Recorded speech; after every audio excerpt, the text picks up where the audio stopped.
이번 연도 비즈니스 라인은 어떻게 가져갈까요? 뭘 어떻게 해요? IBM에서 받아온 싱크패드 디자인 또 우리면 되지. 근데 그게 너무 좀 디자인도 오래됐고 벽돌 같다는 사람도 좀 많아가지고요. 그럼 디자인팀한테 새로 하나 레이아웃 짜보라고 할게요. 비즈니스 라인 신제품, C제품 나왔으니까 보세요. 아니 이게 뭐야, 슬림5에다가 글자만 써놓은 거 아니야? 디자인팀 놈들 진짜 대단하다.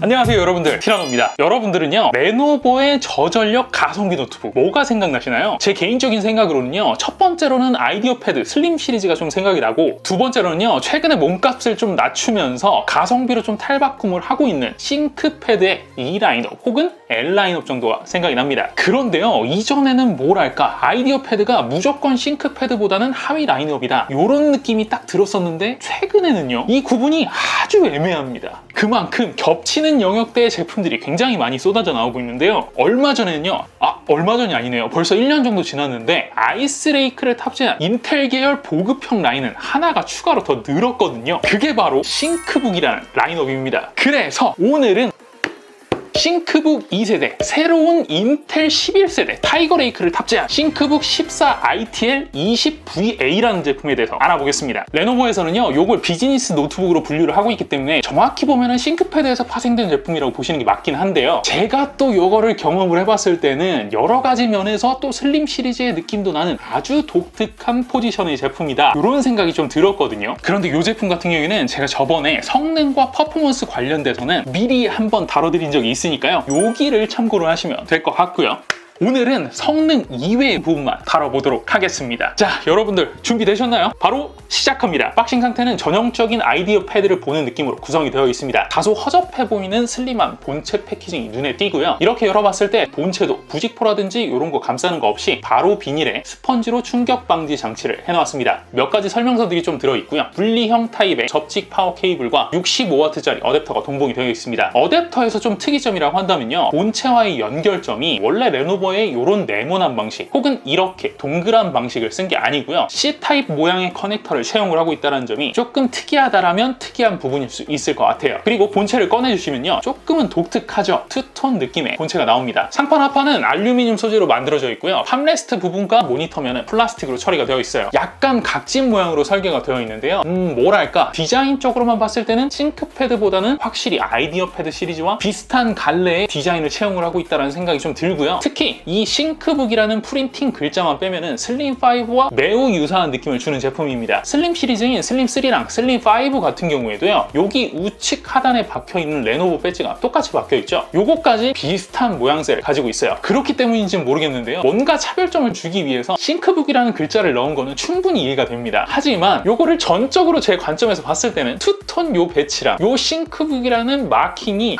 디자인에 있어서는 굉장히 마이너스적인 요인으로 느껴져요. 뭐랄까 차라리 아무것도 하지 말지 라는 생각이 드는 그런 모양새예요. 반면에 도장 같은 경우에는요, 매트하면서도 알루미늄 특유의 빛 반사를 이용을 해가지고 그런대로 고급스럽게 뽑아냈다 이런 생각이 들기는 합니다. 팜레스트 부분도요, 플라스틱이긴 하지만 이질감 없이 처리가 잘 되어 있는 편이고요, 표면 처리도 지문이 잘 남지 않게끔 처리가 되어 있어서요, 상당히 실용적인 편이라고 볼 수 있을 것 같습니다. 실측 시 세로폭은 220mm, 가로는 323mm, 두께는 약 18mm 정도로 측정이 되고요, 본체 무게는 1.56kg, 어댑터는 350g으로 합계 약 1.9kg 정도가 나옵니다. 하판에는 전면 사이드 쪽으로 스피커 홀 2개가 위치해 있고, 가운데 쪽으로는 흡기 홀이, 후면부 쪽으로는 배기 홀이 뚫려 있습니다. 앞쪽으로는 2개의 고무로 바닥을 지지하게끔 되어 있고요, 뒤쪽은 길게 미끄럼 방지 고무를 배치를 해놨어요. 좌측면에는 PD 충전 및 DP Alt를 지원을 하는 USB Type-C 3.2 Gen2 포트와 썬더볼트 4 포트, HDMI 1.4, USB 3.2 Gen1 포트 1개랑 오디오 콤보 단자, LED 인디케이터가 위치해 있습니다. 반대쪽에는 카드 리더 슬롯, USB 3.2 Gen1 포트 1개랑요, 이더넷 단자, 그리고 켄싱턴 락이 위치해 있어요. 이렇게 포트 구성을 보니까 14인치 제품임에도 불구하고 굉장히 포트 구성이 다양하고 화려하죠. 저 역시 포트는 굉장히 풍부하다는 생각이 좀 들었는데요. 확실히 이 제품 비즈니스 노트북을 표방을 하고 있어서 그런지 썬더볼트 포트 이외에도 디스플레이 출력과 PD 충전을 지원을 하는 C타입 포트가 하나 더 달려있는 것도 그렇고요. 여기 HDMI 옆에 있는 USB-A 타입 포트는 컴퓨터가 꺼져 있는 상태에서도 전원을 배터리로부터 공급을 받을 수 있도록 Always On 설계가 돼 있어서 간혹 스마트폰이나 이런 거 충전시키는 PD 용도로 노트북을 쓰실 때 전원을 따로 키지 않은 상태에서도 활용을 할 수 있게끔 해놨습니다. 나름 상당히 배려돋는 세팅이죠. 자, 합판도 미리 열어서 확인을 해봤습니다. 일단 상당히 하우징이 피트한 편이고요. 자, 오픈을 완료한 모습이에요. 제가 이전 세대, 그러니까 1세대 아이스레이크 모델을 탑재를 한 14iiL 모델도 한번 본 적이 있었는데요. 그 제품 같은 경우에는 뭐랄까 굉장히 정리정돈이 잘 안 된 느낌이었었거든요. 그런데 요거는 그 제품의 후속 제품이 맞는가 싶을 정도로 상당히 깔끔하게 구성을 해놨습니다.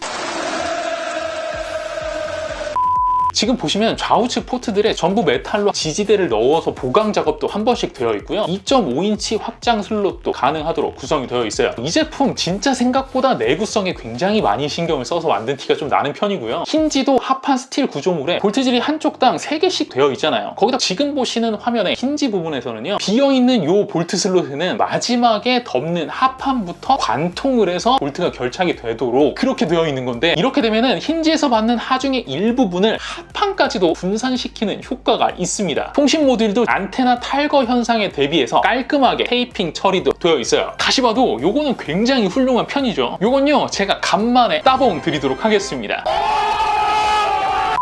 쿨링 솔루션은 2 히트 파이프 1팬으로 구성이 되어 있고요. 후면 방열판 쪽으로 배기를 하는 구조입니다. 통신 모듈은 인텔 AX201NGW 모델을 기본으로 탑재되어 있는 SSD는 삼성전자 PM991 하나인데요. 여기 들어가 있는 PM991 하나가요, 2242 모듈을 지지대로 연장시켜 놓은 형태로 2280 자리에 고정되어 있기 때문에요. 여러분들이 인터넷에서 쉽게 구입을 할 수 있는 일반적인 M.2 사이즈인 2280 사이즈 제품으로 교체하시는 업그레이드는 충분히 가능할 걸로 보입니다. 다만 M.2 슬롯은요, 요거 하나입니다. 때문에 확장 슬롯은 따로 제공되지 않아요. 램은 기본 3208GB 온보드로 제공이 되고요. 최대 32GB까지 인식을 하는 슬롯 1개를 제공을 해줍니다. 거기다가 램을 추가적으로 장착할 때를 대비를 해서요, 방열 커버도 제공을 해주고 있어요. 배터리는 3907mAh 45Wc 제품이 탑재가 되어 있고요. 스피커 같은 경우에는 부품상에는 써져 있는 게 없고 요게 이제 몇 와트짜리인지 정보를 찾아보려고 했었거든요. 그런데 레노버 페이지 어디에서도 여기에 들어가는 스피커에 대한 오피셜 정보는 제공되는 게 없습니다. 그렇기 때문에 요거는 제가 느낌적인 부분을 스피커 음질 부분에서 다시 한번 설명을 드려보도록 할게요. 스피커 위치는 전면, 사이드 양쪽으로 해서 하단을 향하도록 고정이 되어 있습니다. 제가 구매한 모델은 타이거레이크 i5 1135G7이 탑재되어 있는 모델이고요. 다나와 상에는 i7 1165 G7이 탑재되어 있는 20VD 모델과 LPDDR4X 메모리가 탑재되어 있는 싱크북 14S ITL 모델도 선택이 가능하니까요. 요거는 참고로 하시면 될 것 같아요. 그런데 요거를 갖다가 제 기준에서 잠깐 말씀을 드리면은 1165 G7이 탑재되어 있는 제품은 95만 원 정도 하고요. DDR4X가 탑재되어 있는 14S ITL 모델 같은 경우에는 130만 원 정도 하거든요. 그렇기 때문에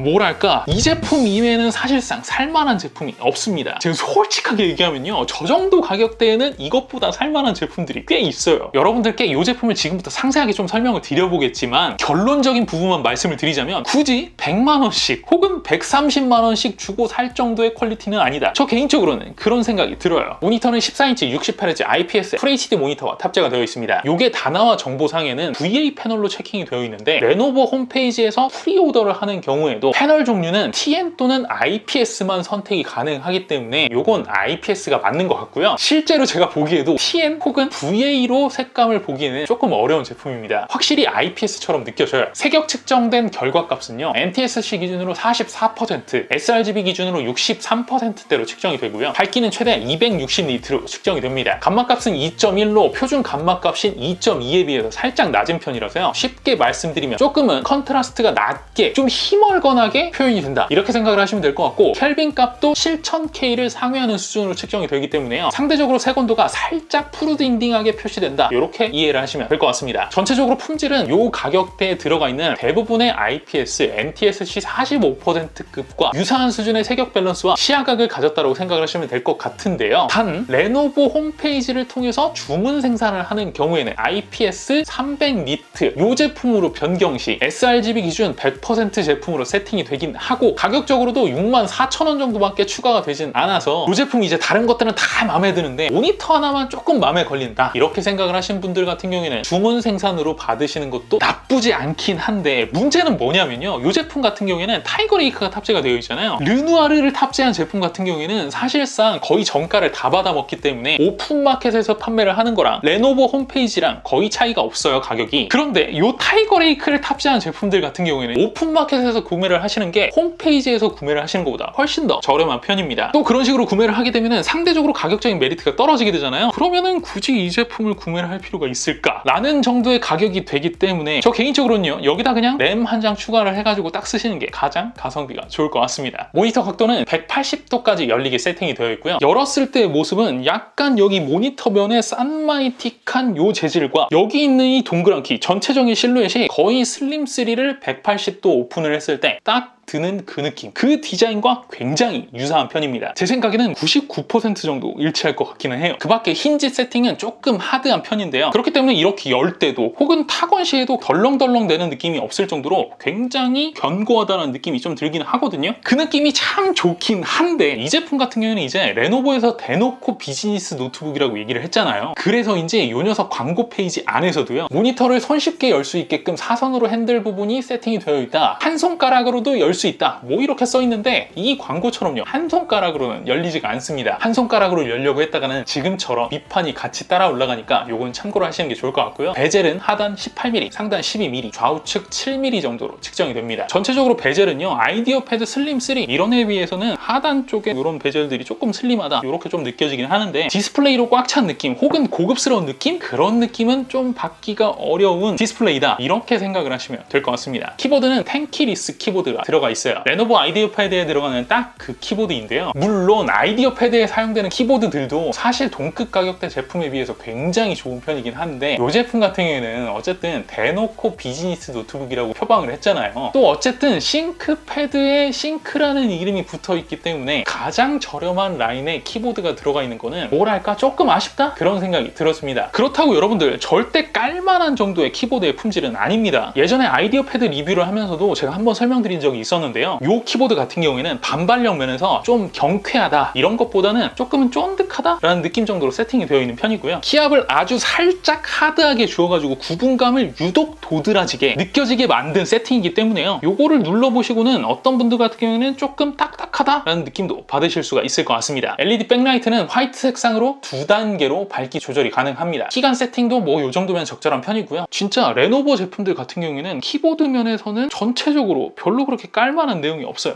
레노버도 굉장히 라인업이 많은 편이잖아요. 그럼에도 불구하고 어떠한 가격대에 어떤 라인업의 제품이 들어오더라도 항상 가격 대비 품질을 봤을 때는 납득이 가는 수준이다, 이런 정도의 느낌이 들어요. 아, 그리고 요거 하나 빼먹을 뻔했네요. 여기 지문인식 기능이 추가되어 있는 전원 버튼도 버튼감이나 지문인식의 정확도, 빠르기 모두 충분히 만족스러운 수준으로 세팅이 되어 있습니다. 그럼 저 같은 사람들이 100% 만족할 만한 그런 키보드냐? 그건 아니에요. 일단 첫 번째, 이 이상하게 생긴 레이아웃의 방향키, 이건 제가 레노버 제품 중에서도 여러 번 봤거든요. 그런데 요거는 아무리 써도 적응이 안 돼요. 두 번째, 요거는 이제 타건시의 느낌 부분인데 뭐랄까 팜레스트가 단단하게 잡아줘서 안정적인 느낌을 준 상태에서 타건이 된다 이런 느낌보다는 타건시의 팜레스트 진동이요, 팜레스트 되는 부분 있잖아요, 여기에 그대로 전달이 되는 편입니다. 그런데 요 느낌이 그렇게 썩 좋지가 않아요. 그리고 마지막 세 번째, 타건 소음이 조금 센 편인데요. 들려드려 볼게요.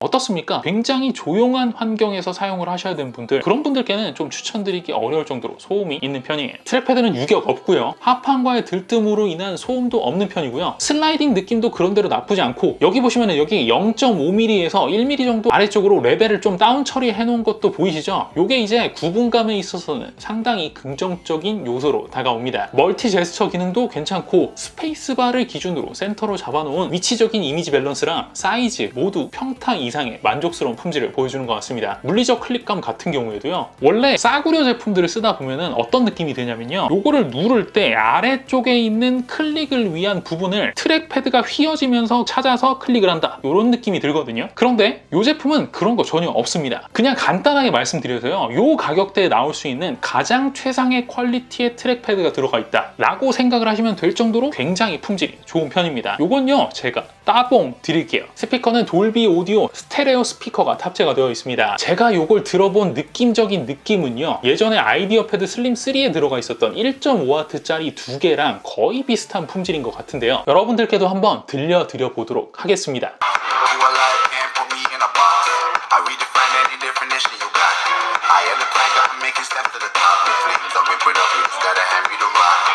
Take a seat, you cannot stand it. All I know, the flow harder than a scotch bunny. Don't try to study me, you cannot manage. This ain't what you want, bitch, I'm a fucking phenomenon. 이 제품 같은 경우에는 어차피 이제 제가 사용을 하는 맥 에어나 이런 애들이랑 비교를 하는 건 굉장히 의미가 없을 것 같고, 가격적으로 봤을 때는 실질적인 경쟁 품목이라고 한다면 레노버 안에서는 아이디어 패드 슬림 5 정도 될 것 같거든요. 그런데요, 이게 막귀가 느끼는 그런 느낌적인 느낌인지 아니면 실제로 다른 제품이 탑재되어 있는지는 정확하게 모르겠지만, 제 느낌으로는 확실히 슬림 5가 얘보다는 한 수 위라는 생각이 들었어요. 물론 이제 슬림 5 같은 경우에는 상단 쪽으로 스피커가 이렇게 향해 있고, 얘는 이제 하단 쪽으로 스피커가 향해 있기 때문에 이런 위치적인 부분 때문에 품질 차이가 나는 것도 분명히 있긴 한데요, 그렇다 하더라도 동일한 스피커라고 한다면 통울림 정도? 그런 정도의 차이가 있을 뿐이지 본질적으로 다른 느낌이 들진 않거든요. 그런 본질적인 측면에서 봤을 때 제가 생각했을 땐 슬림 5보다는 한 단계 아래 제품인 것 같다 라는 말씀을 드리는 거고요. 정확히 얘기해서는 1.5W짜리 두 개 달려있었던 슬림 3 있잖아요, 그 제품이랑 거의 스피커 품질이 비슷하다 라고 생각을 하시면 딱 어울릴 것 같습니다. 캠은 720p 카메라가 탑재가 되어 있습니다. 뭐 이제는 가성비 레노버 제품들에서 캠 품질은 아예 기대 자체가 안 되죠. 동급 에이수스나 MSI 제품들에 비해서도 캠 품질은 항상 별로였던 만큼 이번에도 그 연장선상이다, 이렇게 생각을 하시면 될 것 같아요. 어떤 분들 같은 경우에는 댓글에 이런 식으로 좀 남기셨던데, 모니터 품질이 좀 별로여서 그런 거 아닌가요? 이런 얘기들을 좀 해주신 분들이 계시거든요. 그런데 어차피 에이수스든 MSI든 똑같이 모니터 품질 기준으로 NTSC 45%짜리, 한마디로 여러분들께서 얘기를 하시는 쓰레기 품질의 모니터에서 같이 봤기 때문에 모니터로 인한 색감의 차이 때문에 캠이 후지게 느껴지는 거, 그건 좀 아닐 것 같기는 해요. 물론 이제 이거는 취향 차이일 수는 있어요. 색감이 어떤 걸 더 좋아한다 이런 차이일 수는 있긴 하지만, 제 기준에서는 적어도 동급 타사 제품들에 비해서는 확실히 레노버에 들어가는 캠이 한 단계 정도는 후지다, 이렇게 생각이 듭니다. 다만 이제 레노버 제품들의 특이한 점 혹은 뭐 장점이라고 볼 수 있는 점이라고 한다면, 요 물리적 프라이빗 락 기능을 갖다가 대부분 지원을 하거든요. 저도 뭐 노트북을 사용을 하면서 캠 쓸 일이 얼마 있겠습니까? 여러분들 급할 때만 이렇게 좀 열어놓고 쓰시고요, 평소에는 이렇게 닫아놓은 상태에서 캠이 없다 라고 생각을 하면 되시지 않을까 싶습니다. 다음은 배터리 타임도 한번 보여드릴게요. 제가 이 제품 보면서 가장 아쉬웠던 점이 바로 이 배터리입니다. 비즈니스 노트북, 그 중에서도 15.6인치나 17인치 같이 CG 모드용으로 사용을 하는 애가 아니라 14인치 같은 경우에는 용도 자체가 외부에 들고 다니면서 사용을 하라고 만들어 놓은 애기 때문에 배터리 타임은 조금 여유 있게 주는 편이 더 유리하다라고 생각을 하는 편이고요. 조금 더 내구성 위주로 탱커에 가깝게 세팅이 된 녀석이 싱크패드라고 한다면, 상대적으로 이 녀석 같은 경우에는 마감이나 무게 측면에서 싱크패드보다는 휴대성에 치중된 제품이라고 볼 수가 있기 때문에 조금 더 배터리 타임이 여유 있게 나왔으면 참 좋았겠다, 이런 생각이 좀 들었는데 조금 아쉽습니다, 개인적으로. 일단 기본적으로도 45Wc 제품이 탑재가 되어 있기 때문에 용량 자체도 좀 작은 편이었고요. 플러스 타이거 레이크가 탑재가 되어 있다 보니까 여러분들 아시다시피 타이거 레이크의 전성비가 굉장히 떨어지는 편이잖아요.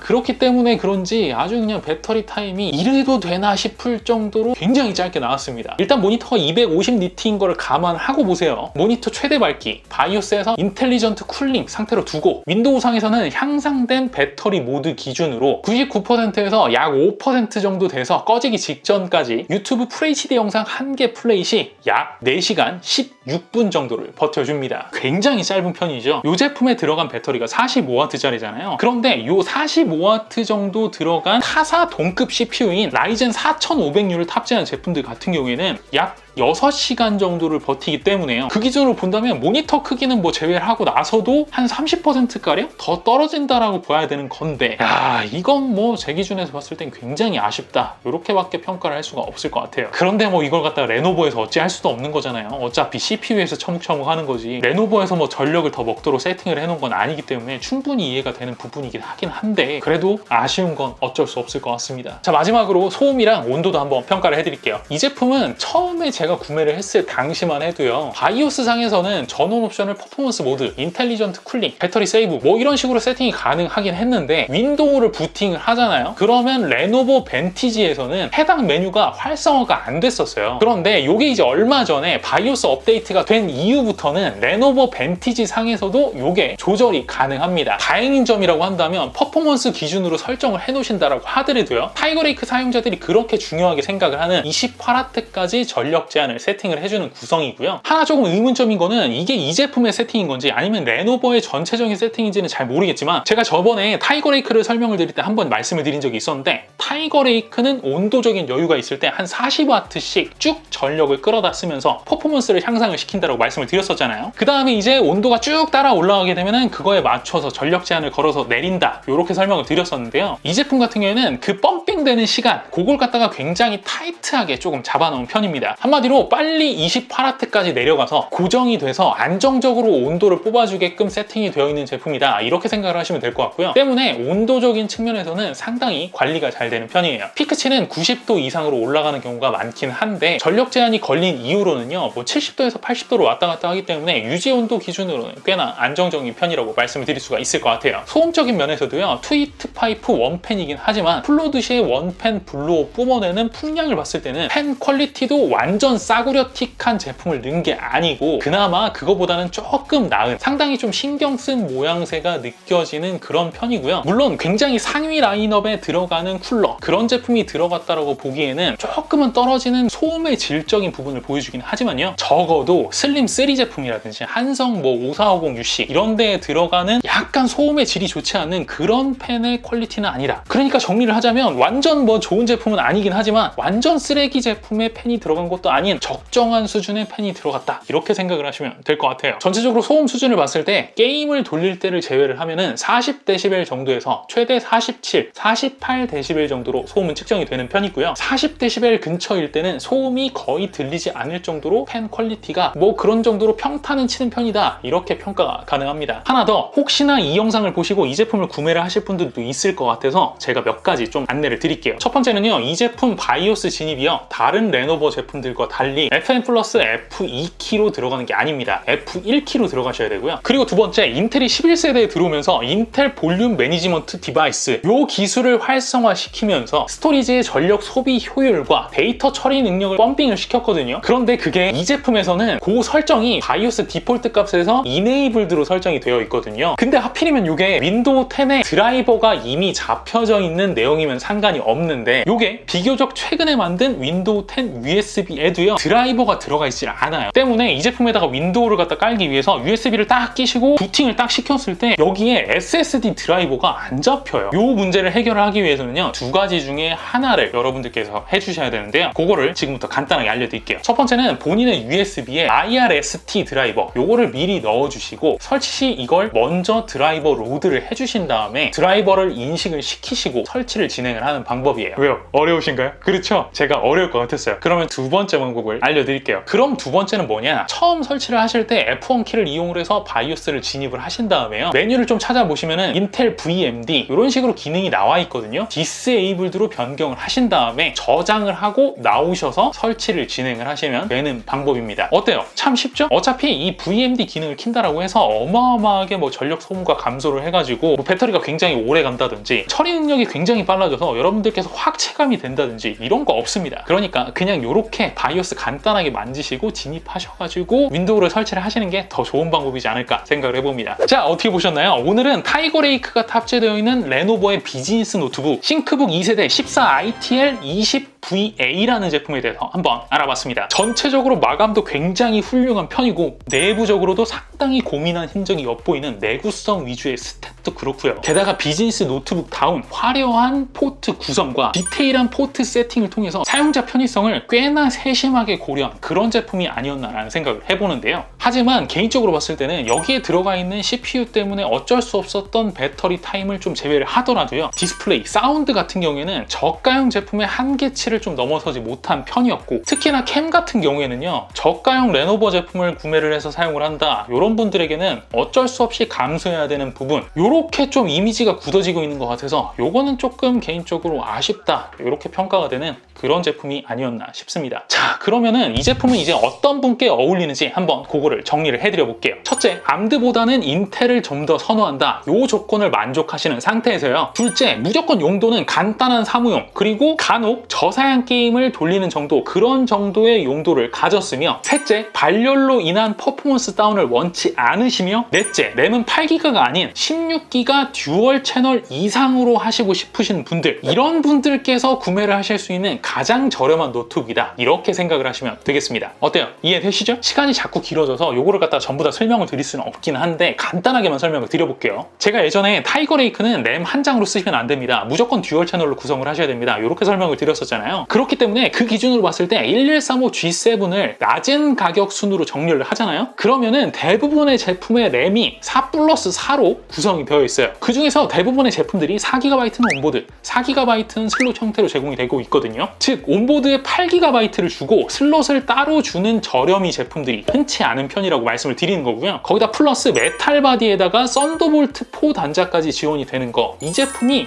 유일합니다. 그리고 마지막으로요, 4+4, 나는 8GB로 구성을 해서 써도 된다, 이런 분들 같은 경우에도 i5 1135G7이 들어간 제품들은요, 원 히트 파이프 원 팬으로는 절대 발열 해소가 안 되거든요. 절대 안 돼요. 그러니까 비보복 X513 혹은 아스파이어 5 A51556 이런 애들은 기준 TDP인 28W도 유지를 못하기 때문에 성능이 저세상으로 가거든요. 그러니까 이 점은 꼭 참고를 해서 구매를 하시길 바라겠습니다. 오케이? 자, 영상 봐주셔서 감사드리고요. 여러분들의 생각을 댓글에 주르륵 남겨주시면 제가 답변 드리도록 하겠습니다. 좋아요와 구독 그리고 알림 설정도 꼭 잊지 마시고요. 이상 티라노였습니다. 고맙습니다.